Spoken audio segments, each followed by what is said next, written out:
Harikumar sir, നമസ്കാരം. നമസ്തേ. പഹൽഗാം ഭീകരാക്രമണത്തിന് പിന്നാലെ പാകിസ്ഥാന് നൽകിയ കനത്ത തിരിച്ചടികളിൽ ഏറ്റവും ആദ്യത്തെ ഒന്ന് എന്ന് പറയുന്നത് സിന്ധു നദീജല കരാർ മരവിപ്പിക്കുക എന്നതായിരുന്നു. ഇന്ത്യയുടെ ഏറ്റവും മികച്ച രീതിയിലുള്ളൊരു യുദ്ധതന്ത്രം തന്നെയായിരുന്നു അത്. പിന്നീടാണ് ഓപ്പറേഷൻ സിന്ദൂർ അടക്കമുള്ള ലോകം മുഴുവൻ പ്രകീർത്തിച്ച ഇന്ത്യയുടെ ഓപ്പറേഷൻസൊക്കെ രൂപപ്പെട്ടത്. ഇപ്പോൾ ഉയരുന്നൊരു ചോദ്യം എന്ന് പറയുന്നത്, ഈ സിന്ധു നദി ഇത് ഉത്ഭവിക്കുന്ന യഥാർത്ഥത്തിൽ ചൈനയിൽ നിന്നാണ്. മാനസ സരോവർ ആ പ്രദേശത്ത് നിന്നാണ് ഈ നദി ഉപയോഗിക്കുന്നത്. ബോഖാർ ചു ഗ്ലേഷ്യറിൽ നിന്നാണ് വരുന്നതെന്നാണ് നമുക്കറിയാൻ വേണ്ടിയിട്ട് കഴിയുന്നത്. നമുക്കറിയാം ചൈനയും പാകിസ്ഥാനും നല്ല സുഹൃത്തുക്കളാണ്. നമ്മളുടെ ഈ ഒരു പഹൽഗാം ഭീകരാക്രമണത്തെ പോലും അവർ കൃത്യമായ രീതിയിലൊന്നും അപലപിച്ചിട്ടില്ല. ഈ ചൈനയുടെ പല മീഡിയാസും ഇതിനൊരു ടെററിസ്റ്റ് ആക്രമണമെന്ന് പറയാൻ അവർക്ക് ഇപ്പോഴും താല്പര്യമില്ല എന്നാണ് നമുക്ക് കാണാൻ വേണ്ടിയിട്ട് സാധിക്കുന്നത്. യഥാർത്ഥത്തിൽ ഈ നദി ഉത്ഭവിക്കുന്നത് ചൈനയിൽ നിന്നായതുകൊണ്ട് തന്നെ ഏതെങ്കിലും രീതിയിൽ ഇതിനെ വഴിതിരിച്ചു വിടാനുള്ള സാധ്യതയുണ്ടോ? ചോദിച്ച ചോദ്യത്തിൽ തത്വത്തിൽ അതിന് സാധ്യതയുണ്ട്. കാരണം ഇൻഡസ് നദി, അതുപോലെ തന്നെ ഇൻഡസിന്റെ പ്രഥമ പോഷക നദിയായ ട്രിബ്യൂട്ടറി ആയിട്ടുള്ള സത്ലജ്, ഇത് രണ്ടും ഉത്ഭവിക്കുന്നത് ടിബറ്റിൽ നിന്നാണ്. ടിബറ്റിലെ രണ്ട് ഗ്ലേസിയറുകൾ, അത് ഗ്ലേസിയർ എന്ന് പറയുമ്പോൾ മലയാളത്തിൽ അത് ഒന്നിൽ മഞ്ഞുമലയെന്നോ മഞ്ഞുകട്ടയെന്നോ എന്ത് വേണമെങ്കിലും നമുക്ക് പറയാം. അപ്പോ അങ്ങനെ രണ്ട് ഗ്ലേസിയറുകളിൽ നിന്ന്, ടിബറ്റിൽ നിന്നാണ് ഇൻഡസും സത്ലജും ഉത്ഭവിക്കുന്നത്. അപ്പോ അങ്ങനെ നോക്കുമ്പം ഇതിന്റെ ഉത്ഭവസ്ഥാനം ചൈനയുടെ നിയന്ത്രണത്തിലുള്ള ടിബറ്റിലായതുകൊണ്ട് തന്നെ ഉത്ഭവസ്ഥാനത്ത് ഡാം പണിയുകയോ അല്ലെങ്കിൽ മറ്റു രീതിയിലോ അതിനെ വഴിതിരിച്ചു വിട്ട് ഇന്ത്യ പാകിസ്ഥാനോട് ഈ ഇൻഡസ് വാട്ടർ ട്രീറ്റി പോസ്റ്റ്പോൺ ചെയ്തത്, അത് നീട്ടിവെച്ചതിന് പ്രതികാരം ചൈന ചെയ്യും. അതിനൊരു താത്വികമായ ഒരു സാധ്യതയുണ്ട്, അത് സത്യമാണ്. പക്ഷേ ആ സാധ്യത എന്ന് പറയുന്നത് നമ്മൾ കണക്കിലെടുക്കുമ്പോൾ നമ്മൾ ചിന്തിക്കേണ്ട വേറൊരു കാര്യം, യഥാർത്ഥത്തിൽ ഈ സിന്ധു നദി അഥവാ ഇൻഡസ് നദിയിലൂടെയും സത്ലജിലൂടെയും ഒഴുകുന്ന ജലത്തിന്റെ വളരെ ചെറിയൊരു ശതമാനം മാത്രമേ ഇതിന്റെ ഉത്ഭവസ്ഥാനമായ ടിബറ്റ് ഗ്ലേസിയറിൽ നിന്നോ അതുപോലെ തന്നെ അതിന്റെ ക്യാച്ച്മെന്റ് ഏരിയ, അതായത് ഒരു നദികളുടെ ക്യാച്ച്മെന്റ് ഏരിയ എന്ന് പറഞ്ഞാൽ അവിടെയാണ് മഴ കൂടുതൽ പെയ്ത് അവിടെ നിന്നുള്ള ജലമാണ് നദികളിലൂടെ ഒഴുകുന്നത്. ഇത് ചൈനയിൽ ഉള്ള ക്യാച്ച്മെന്റ് ഏരിയയിൽ നിന്നോ ഗ്ലേസിയറിൽ നിന്നോ ഈ നദികളിലേക്ക് വരുന്നത് വളരെ തുച്ഛമായ ജലമാണ്. അതിന്റെ കൃത്യമായ കണക്ക് പറഞ്ഞാൽ സിന്ധു നദിയിലൂടെ ഒഴുകുന്ന മൊത്തം ജലത്തിന്റെ വെറും 10% മാത്രമാണ് ചൈന സംഭാവന ചെയ്യുന്നത്, അല്ലെങ്കിൽ ചൈനയിലെ പ്രദേശങ്ങൾ സംഭാവന. അതുപോലെ സത്ലജിൽ ഒഴുകുന്ന മൊത്തം ജലത്തിന്റെ 15 തൊട്ട് 20% വരെ മാത്രമാണ് ചൈനയുടെ നിയന്ത്രണത്തിലുള്ള പ്രദേശത്തുള്ള അതല്ലെങ്കിൽ ഗ്ലേസിയർ മെൽറ്റ് എന്ന് പറയുന്ന ഈ മഞ്ഞുമലകൾ ഉരുകി വരുന്ന വെള്ളമോ അതല്ലെങ്കിൽ ക്യാച്ച്മെന്റ് ഏരിയയിൽ പെയ്യുന്ന മഴയോ കോൺട്രിബ്യൂട്ട് ചെയ്യും. അതുകൊണ്ട് തന്നെ അവിടെ ഡാം പണിഞ്ഞെന്ന് വെച്ച് ഈ നദിയിലെ ജലത്തിലൂടെ, ഇന്ത്യയിലെ ഒഴുകുന്ന ജലത്തിലൂടെ വലിയ വ്യത്യാസമൊന്നും വരുത്തില്ല. കാരണം ഈ നദികളിൽ പാകിസ്ഥാനിൽ എത്തുമ്പോഴും ഇന്ത്യയിലൂടെ ഒഴുകുമ്പോഴും ഈ നദികളിലൂടെ ഒഴുകുന്ന വെള്ളത്തിൽ ഭൂരിഭാഗവും ഈ നദികളുടെ പോഷക നദികളുണ്ട്.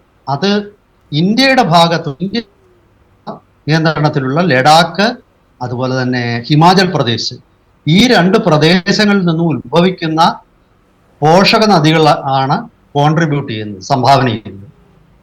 അപ്പൊ ഇതിലൂടെ ഒഴുകുന്ന ജലം മുഴുവൻ ഇന്ത്യയിലെ ഗ്ലേസിയറുകൾ, ഇന്ത്യയിലെ മഞ്ഞുമലകൾ ഒഴുകുന്നതോ ഇന്ത്യയിലെ കാശ്മീർ ഏരിയയിൽ പെയ്യുന്ന മഴ കൊണ്ടോ ഇന്ത്യയിലെ അതുപോലെ തന്നെ പോഷക നദികൾ സംഭാവന ചെയ്യുന്നതോ ആണ്.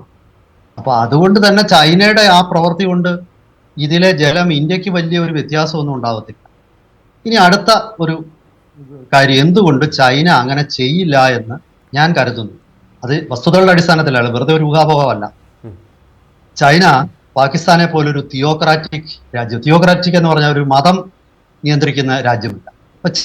പാകിസ്ഥാൻ ഒരു മതത്തിൽ അടിസ്ഥാനപ്പെട്ട് രൂപം കൊണ്ട മതമാണ്. അവിടുത്തെ മിലിറ്ററി ഡോക്ട്രിൻ, പൊളിറ്റിക്കൽ ഡോക്ട്രിൻ, അതായത് ശരിയ അടിസ്ഥാനത്തിലുള്ള നിയമങ്ങൾ, പട്ടാളമാണെങ്കിൽ തന്നെ മത അടിസ്ഥാനത്തിലാണ് പ്രവർത്തിക്കുന്നത്. അങ്ങനെയുള്ള ഒരു രാഷ്ട്രമല്ല ചൈന. ചൈന ഒരു ആധുനിക ടെക്നോളജിയുടെ അടിസ്ഥാനത്തിൽ ആ രാഷ്ട്രത്തിന്റെ താല്പര്യങ്ങൾ എന്താണെന്ന് കൃത്യമായിട്ട് മനസ്സിലാക്കി അതിൻ്റെ പോളിസികൾ, ആ അടിസ്ഥാനത്തിലുള്ള പോളിസികളുടെ അടിസ്ഥാനത്തിൽ കൃത്യമായ നിലപാടുകൾ എടുക്കുന്ന ഒരു രാജ്യമാണ് ചൈന. അപ്പോൾ ചൈന ഒരു യുദ്ധത്തിന് വരുമ്പോൾ അതുകൊണ്ട് നമുക്ക് എന്താണ് നേട്ടം? അല്ലാതെ നമ്മുടെ മതം അങ്ങനെ വിജയിക്കാനൊന്നുമല്ല, നമ്മുടെ രാഷ്ട്രത്തിന് എന്താണ് നേട്ടം എന്ന് ആലോചിച്ചായിരിക്കും ചൈന വരുന്നത്.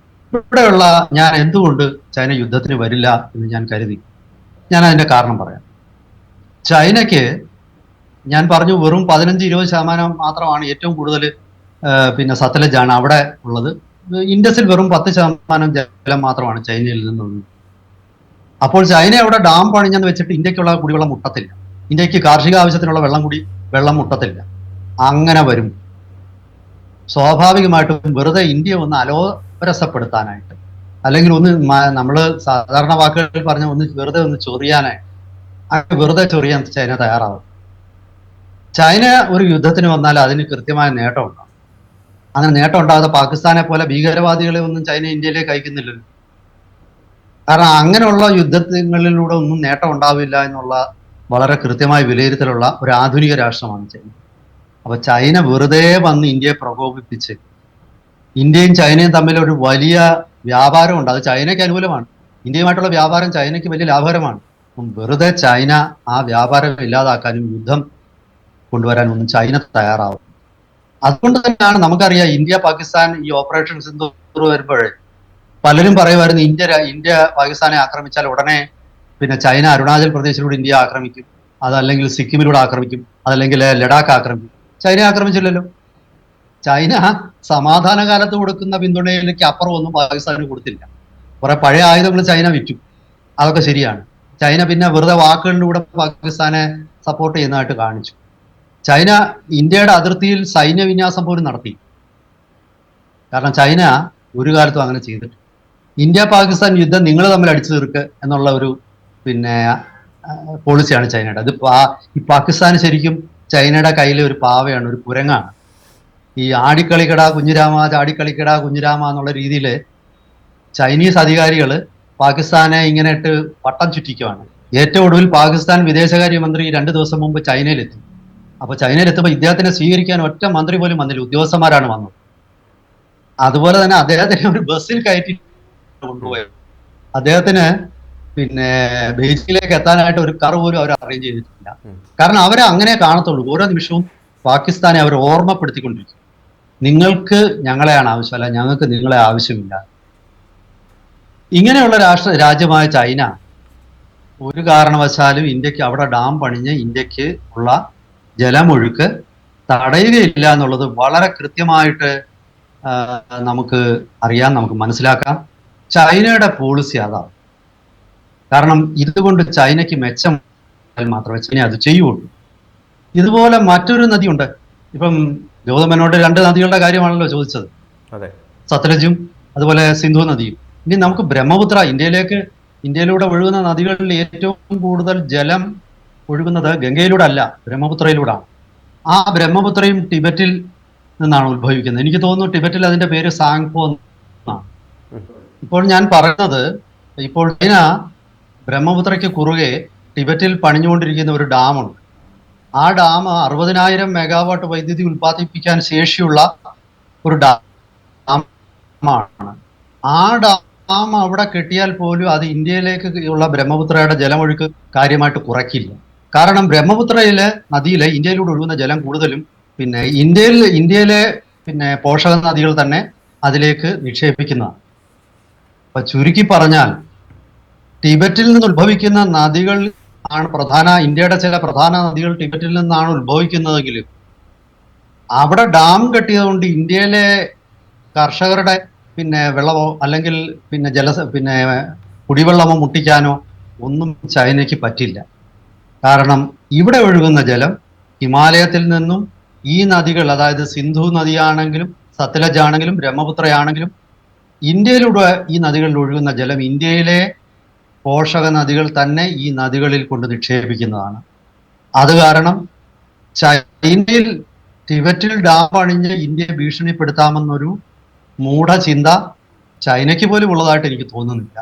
പക്ഷേ ഇൻ പ്രിൻസിപ്പിൾ അങ്ങനെ ഒരു സാധ്യത തന്നെ ഉണ്ട്. ആ സാധ്യത, പക്ഷെ അതിന്റെ ഇമ്പാക്റ്റ് വളരെ നെഗ്ലിജിബിൾ ആയിരിക്കും എന്നുള്ളതേ ഉള്ളൂ. അതുകൊണ്ട് തന്നെ സിന്ധു നദിക്കോ അല്ലെങ്കിൽ സത്ലജിനോ കുറുകെ ഡാം പണിഞ്ഞ് പിന്നെ ഇന്ത്യയെ സമ്മർദ്ദത്തിലാഴ്ത്തി ഇൻഡസ് റിവർ വാട്ടർ ഷെയറിംഗ് ട്രീറ്റിയിൽ ഇന്ത്യ പഴയതുപോലെ ഒരു നിലപാട് എടുപ്പിക്കാം എന്നുള്ള ഒരു മൂഢചിന്ത ചൈനയ്ക്കില്ല എന്ന് തന്നെയാണ് കരുതുന്നത്. പാകിസ്ഥാനിലെ വിവരമില്ലാത്ത തീവ്ര വിഭാഗക്കാർ അങ്ങനെയൊക്കെ ചിന്തിക്കുന്നുണ്ടാവാം, പക്ഷേ യാഥാർത്ഥ്യവുമായിട്ട് അതിനൊരു ബന്ധവുമില്ല. ഇതാണ് തീർച്ചയായും. വളരെയധികം നന്ദി സാർ.